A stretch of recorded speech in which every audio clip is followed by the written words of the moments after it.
नमस्कार, जय श्री कृष्णा।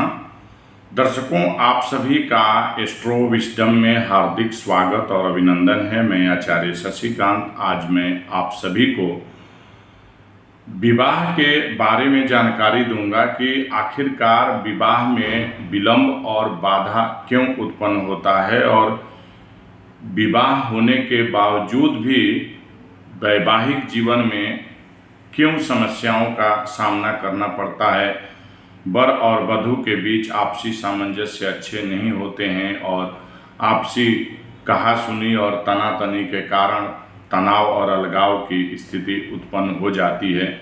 इसका क्या कारण है और यदि ऐसा है तो उसका उपाय क्या है, इस संदर्भ में हम आपको जानकारी देते हैं।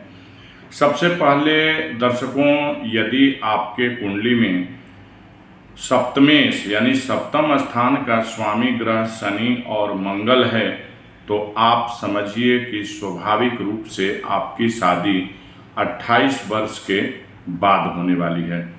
क्योंकि सप्तमेश शनि और मंगल होगा तो निश्चित तौर पे आपकी शादी विलंब से होगी, यानी 28 वर्ष के बाद होगी।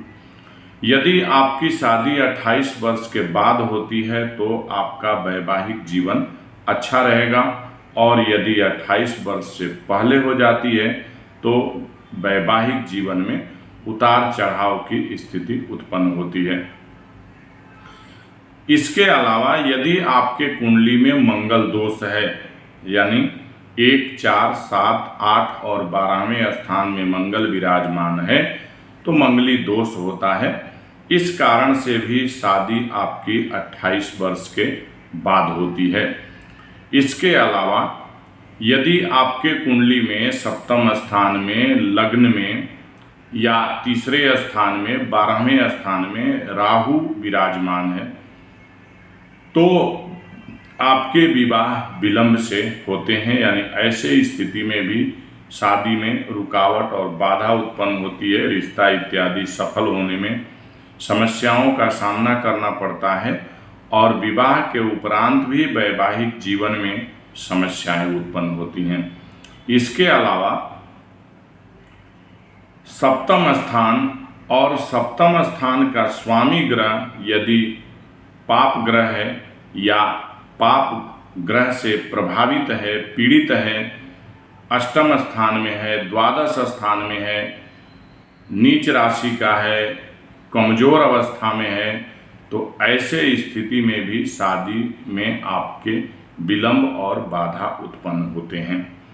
तो ऐसे स्थिति में आपको शादी से पूर्व कई तरह की सावधानियां रखनी होती हैं। जैसे कि यदि आपके कुंडली में सप्तमेश मंगल और शनि है तो आप शादी में जल्दबाजी न करें। 28 साल के बाद ही शादी की सोचें, यानी 28 वर्ष के बाद शादी करने का विचार बनाएं।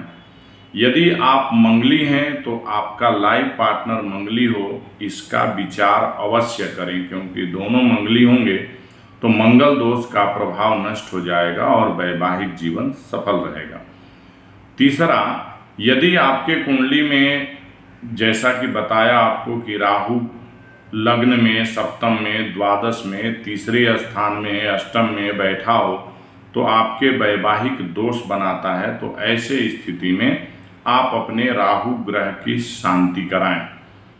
और इसके अलावा जो चौथा पॉइंट था कि आपका सप्तम और सप्तमेश पाप प्रभावित है, पीड़ित है, नीच राशि का है, कमजोर अवस्था में है, तो उसको ग्रह शांति के माध्यम से निवारण कराएं, जिससे आपके शादी में आने वाली रुकावट और बाधाएं दूर हों, समय पर आपकी शादी हो और विवाह के उपरांत वैवाहिक जीवन आपका सफल रहे।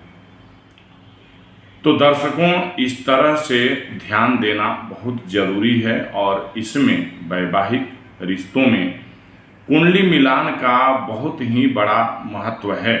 इसलिए कोशिश करनी चाहिए कि कुंडली मिलान करें, और कुंडली मिलान में ग्रह मैत्री संबंध, नाड़ी दोष जैसे महत्वपूर्ण दोषों पर अवश्य विचार करें, इसके बाद ही आगे शादी करें।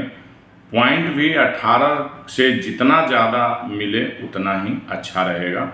तो दर्शकों, इस तरह से भी आपके जीवन में विवाह में रुकावट और बाधा उत्पन्न हो रहे हैं या विवाह के उपरांत वैवाहिक समस्याएं आ रही हैं, तो इसका कारण ये हो सकता है। आप अपने हिसाब से इसको पता लगाएं और इसकी पूजा शांति कराएं, जिससे आपका विवाह समय पर हो और विवाह के उपरांत वैवाहिक जीवन सफल रहे। नमस्कार, जय श्री कृष्ण।